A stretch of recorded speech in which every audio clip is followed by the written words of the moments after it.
Hi, it's Rob. Welcome to another video. Thanks for joining me. And on my last video, I showed this record. So my last video, if you didn't see it, I was showing records that I picked up from the car boot sale, and I commented on this album cover in the font saying it was a bit of a car crash. So Dress for Excess from, I think it was from 1989.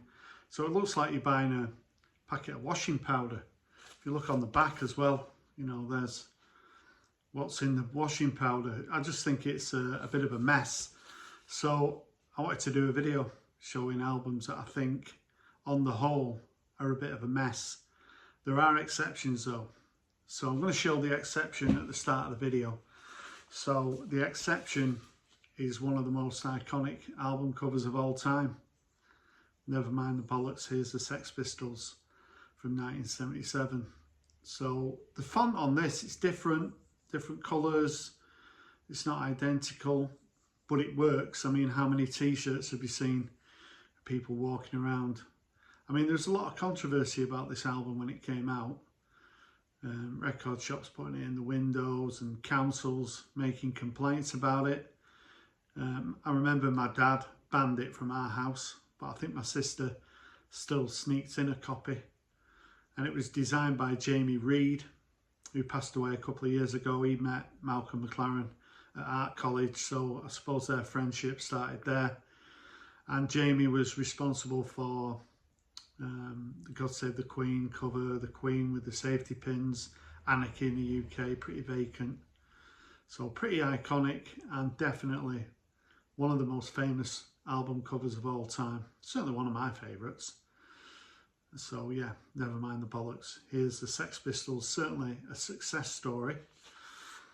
I just want to show a few sort of comps. When you get comps, you don't mind large fonts. You know, when you're a teenager and you're going in a record shop and you can see there the Sex Pistols and Elvis Costello and the Buzzcocks are on this compilation album, you're going to grab it.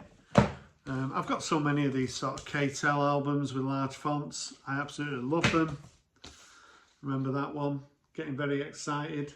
We've got all sorts of great tracks on here, a few dodgy ones, but yeah, I love that large font and pretty striking on this one as well. So when it comes to compilations, I think large fonts are pretty essential. But then you get the sort of disasters, if you like. So for me, this is a little bit of a disaster. The album's great. It's one of my favourite albums from 1988. I did do a ranking of my favourite albums from 88, and I think I might have had this as number 2 or number 3, something like that. And it's got a crazy title, Squirrel and the G-Man and 24-Hour Party People and Plastic Face. Just crazy, a little bit of a joke. And I just don't think that font works. But the people behind this font were Central Station Designs, who were sort of working for Factory Records in the late 80s. And there's been quite a lot of exhibitions over the last 25 years celebrating the work of Central Station Designs. 3 people, I think it was Karen Jackson, Matt and Pat Carroll. So Pat and Matt were cousins of Paul and Sean Ryder. And they said they would put the colour into Manchester. Tony Wilson was the articulate person talking about Manchester. And Kevin Cummins, he was the guy who took all the black and white pictures of Joy Division. He photographed Manchester. So yeah, Central Station Designs. I don't know if that was named after Central Station, I guess in Manchester, the G-Mex, which closed down and turned into a concert venue where I saw many bands there in the late 80s, early 90s. But they were responsible for putting the colour into Manchester. So they were responsible for this, which is pretty iconic, and the Manchester. And Rave On, Happy Mondays, Hallelujah, 12-inch from 89, which sort of was part of kicking off the Manchester movement in the very late 80s going into the 90s. So that is pretty iconic. They were also behind Black Grape, One of my favourite albums of the 90s. It's Great When You're Straight, Carlos the Jackal. As you can see, full of colour. Also, Pills, Thrills and Bellyaches, who were behind this album cover. Very iconic. And they're also behind some of the early records by James. So yeah, Central Station's design were really important when it comes to the Manchester music scene. Very different from the Peter Saville minimal artwork that Joy Division were using and New Order, but just as important. So when we come into font on album covers, I'm not a fan of this one. So this album from 2017, Paul Weller, A Kind Revolution. Lazy, not a fan. There's a picture on the inside of Paul, looking a bit miserable, but I don't see him smiling very often. He's a bit like me, he doesn't smile very often. On that picture, he must have been, maybe he would be close to 60. He's just celebrated his 67th birthday the other day. They're just putting the candles out. So Paul Weller will soon be 70. And Paul has done some really good album covers, but he's also done some pretty lazy ones with fonts that I'm not a fan of. And this is certainly one that I'm not keen on. I'm also not keen on this album. So I love the album, but the font is, you can't read it properly. Cory Bailey Ray, one of my favourites from 2023. Black Rainbow, can you read that? She's in the bath there. And the back is just as much of a mess, which is a shame, because inside there's an absolutely beautiful picture of Cory Bailey Ray. Why they didn't use that, I've absolutely no idea. They could have used that picture, the name of the album and the artist. Similar to this album, Lana Del Rey. I mean, last time I checked, she's the 14th most beautiful person on the planet. So it's not difficult to sell records by Lana Del Rey, but put her on the cover. And nice font, you can't lose. So I do suggest this album with similar treatment would have been just as successful. That's going to fly off the shelves, and that one is going to stay on the shelves. Another album cover that has me scratching my head a little bit is this one, the debut from '93, I think, from Cheryl Crow. I think we've just got used to it, but if you look at it, it's a mess. It's crap. We've got Cheryl Crow there looking really attractive, and if you look at Cheryl's later albums, they tend to be a really beautiful photograph of her. This one, which is the most famous, whether it was a debut, they wanted to put a name on the cover, I'm sure they could have done it a lot better than that. So that is certainly for me a failure. Talking of failures, Rosine Murphy, the former singer with Moloko. The font on there, I'm not a fan of. Amateurish. Someone who's just, even someone at school would do a better job than that. And the back's no better. And the picture of her is awful as well. I mean, she's really pretty attractive woman and stylish. If you watch her videos, a bit of a Grace Jones really.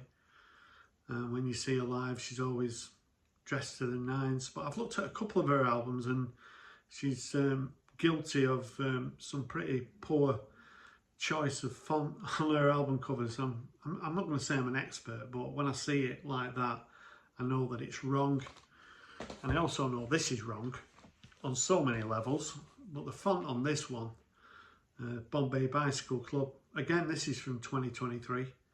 I'm not even going to mention the album cover, but My Big Day it's one of my favourite albums from 2023. One of my favourite bands of the 2000s, but by a long shot, that's their worst album cover, and I just don't know how that got passed. Who approved that? I'm sure it's their first and only record cover. So back in '87, Deacon Blue did the album Raintown. I'm not going to show that because that's one of my favourite album covers. But in '93, they brought out the 4th album. And it's called Whatever You Say, Say Nothing. So as you can see, there's a photograph of Deacon Blue there behind the window pane. But for some reason, I'm not sure whether it was the start of the 90s, someone got a bit excited with copy and paste and showed that to the band and they went with it. It's also on the back, it's not too bad on the back, but on the front cover, for me, that's a massive fail. I don't like it at all. I like the album. It's not an easy one to find on vinyl.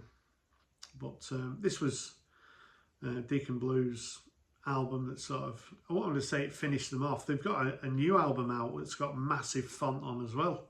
That's an absolute disaster. So they've not learnt the lesson. The new album's even worse than this. But yeah, I'm not a fan of that. This is a bit of a curious one. So I think it's from '81, this, Raging Eden by Ultravox. For some reason, it's got Ultravox twice on the album cover. I don't know the reason for that. I think that would be a really nice album cover if it had nothing on it. There's a quite amusing poster in here that's never been on someone's wall. But when you see it, you'll understand why. So for some reason, they gave away a poster looking like that. So it looks a little bit like something from Barcelona. It is, I do admit, it's better than a picture of mid-yaw, but yeah, very curious. But again, like I mentioned, I think if it didn't have any font on it, I think that'd be a great album cover. This got reissued recently to a bit of a fanfare. I don't really understand why, because you can pick this up for under a £5 in decent condition in the UK. So I wanted to show a King Gizzard and the Lizard Wizard album.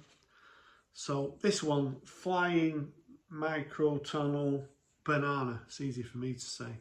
Can't remember whether this is the 9th album or the 8th album. But it is pretty do-it-yourself. Maybe that's the style they were going for. It's even got the members of the band on the front cover. That's quite unusual. I don't know if I've seen that before. The snake, a guy in a mask wearing a guitar. Pretty confusing, all over the place. As I say, maybe that's the style they were going for. But for me, that's a bit of a fail. For me, it doesn't always fail, because this is full of font and I really like this. You might not like it, but a 12-inch single by Radiohead, there with all the different font there, and I am a fan of that. And I'm also a fan of Madness and this 12-inch, full of fonts, full of fun. Las Palmas 7, so I do like that as well. This one always makes me laugh. So that is the Rolling Stones undercover. So you can hardly read Rolling Stones on it, but it does say undercover Rolling Stones there. And it's just that is one of the worst album covers of all time. It's even got someone's bottom on the back. I mean, imagine if the Beatles would have stayed together, if the Beatles would have been together in the 80s and there'd been no tragedies, and they could have been coming up with an album cover as good as that. But yeah, I mean, the Stones did some pretty good ones over this period. They did Tattoo You. I always like that cover. Maybe this is the one after Tattoo You. But yeah, it's an absolute car crash. And talking of car crashes, I mean, yeah. So Orchestral Manoeuvres in the Dark in the late 70s, early 80s, their album designs were second to none, iconic even.